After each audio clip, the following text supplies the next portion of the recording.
when I was around 24 years old, I was in school, and I had met this young man, and I also had met, he was a Muslim actually, but he wasn't a practicing Muslim. So well, I also had met a girl in my class that was wearing full hijab like myself, and she had a face covering on. So I had asked her, why does she wear that on her face? And it looked so strange to me, right? So I said, well, can you tell me why you wear that? And she had explained to me that in Islam, the beauty of a woman, a Muslim woman, is something that is so honored and respected that we don't share it with everybody, so we conceal it. And it's also, backed up from the Quran that Muslim women have to cover.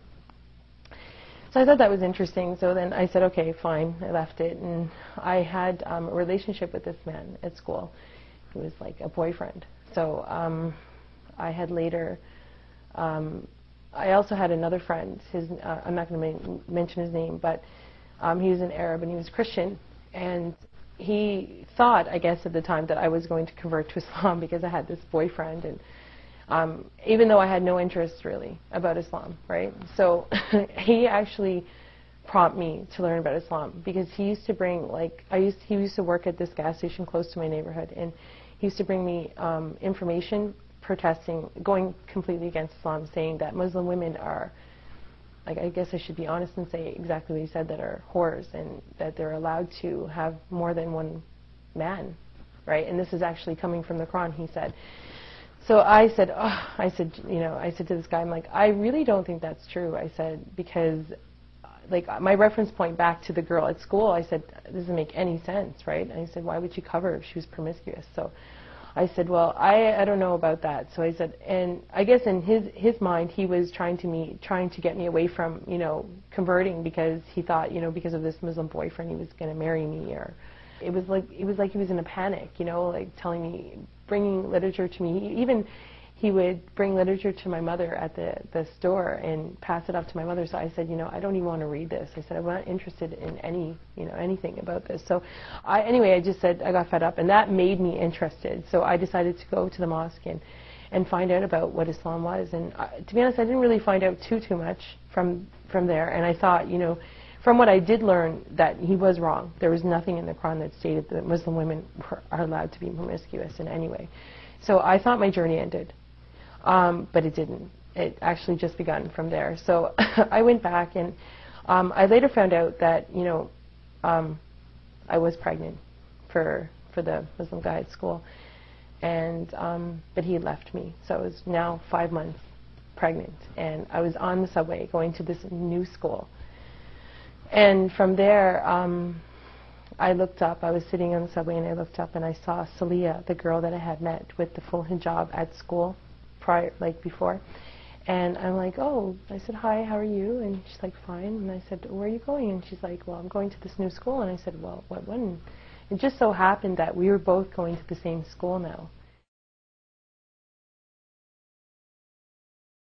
We became very good friends, and I learned a lot about Islam from her. And it was never, I wasn't really, before going to the masjid or the mosque and inquiring for myself. Islam just came to me now, and I became friends with her and a few other girls at school, and she would often invite me, to her house, and I learned so much about Islam. The character of a Muslim, and and also I found very interesting was that she actually memorized the Quran, which is to me just a book at the time, and it was word for word she memorized it, and I was like, wow, this is amazing. So I wanted to know, what was in this book? What was so amazing about a book that someone would memorize word for word? And, there's just so many things that, that amazed me. And being around a Muslim person, a practicing Muslim person,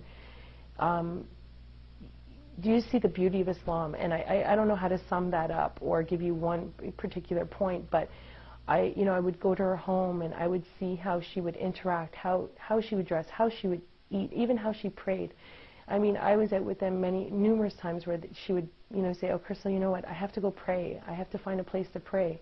I found that amazing. You're just going to stop and it was winter time, freezing, And they were just a big support for me, especially at the time when I had nobody, you know. To be honest, I still wasn't interested in converting to Islam at all. I just said, nice religion, but not for me. So, after I had my daughter, I started realizing, like, what am I going to teach my daughter?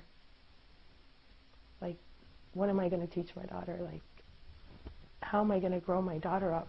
I'm going to cry because it's emotional. So, anyway, and the guy, he never came back, you know. Like, he did after I had my daughter, right? He wanted to, like, I had inquired about him to see her, but so I didn't really know how to, you know, raise this beautiful baby that I had. So, and I remember back to how Celia was and how her parents raised her, and I just saw this, you know, another way of living, right, other than my way, which was basically just you live and you do whatever you like in this world. You want to do this, you go do it. There's no direction in life. So I decided to look more into Islam at that point on my own, you know.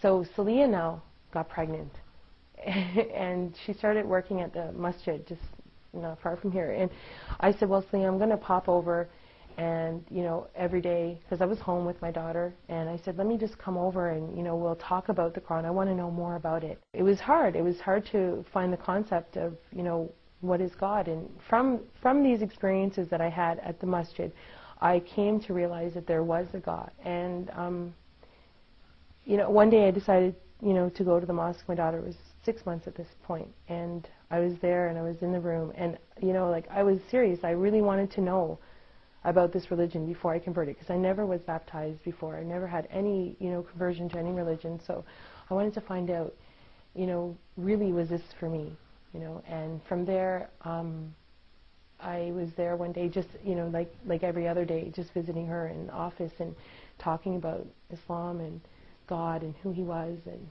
you know, what Islam can offer me and my daughter.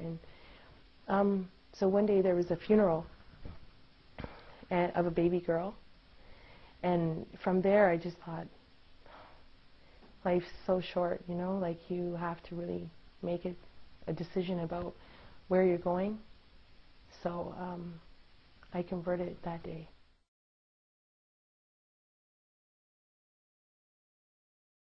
I accepted Islam, right, but I didn't know how to pray. You know, I didn't even have Islamic clothes. I was going back home now to, you know, my house.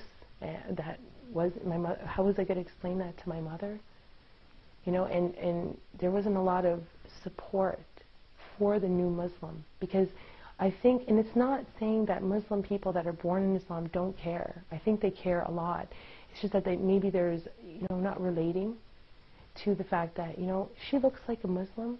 She's got hijab on. She must have a Muslim family. They assume. They don't know what you're going home to. My life is different because, well, I just think of one thing. Maybe this might be not the best thing to say, but health-wise, I'm so much more healthy. I used to smoke. I don't have to say that, but I used to smoke, and I used to drink. I used to get sick to my stomach from drinking. I don't drink anymore. I haven't tasted a drop of alcohol. I haven't smoked. Alhamdulillah. It's just, you know how many times I tried to quit smoking? I smoked for like 11 years, and I tried and I tried and tried and tried. I am a successful non-smoker right now, and I just owe that to God, because there's no way I could have done it, like, especially, you know, with the support of the type of people I'm around, you know. It's your environment, you know. My environment is so much more healthy. I have direction in my life. I have more spirituality in my life. Like, I feel that I know why I'm here, you know. Like, I wake up in the morning and it makes sense.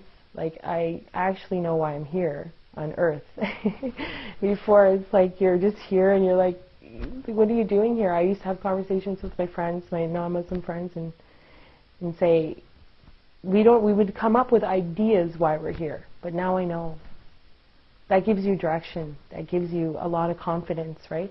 that you're not alone. And so I'm better spiritually, mentally, emotionally. My daughter, oh, you know, I see a future that is with God in her life, not like how I grew up. And that entails many, many positive things. You know, I always dream, like, you know, she's going to grow up and she's going to be better than me, you know, like much better. You know, she won't go through all the things that I went through because she's going to be protected by Islam. You know, like, drinking won't be in her life. Having boyfriends, maybe having children without someone there with her, you know, like what I went through. You know, I want her to know the value of herself, and I think she will. Islam will teach her the value of who she is.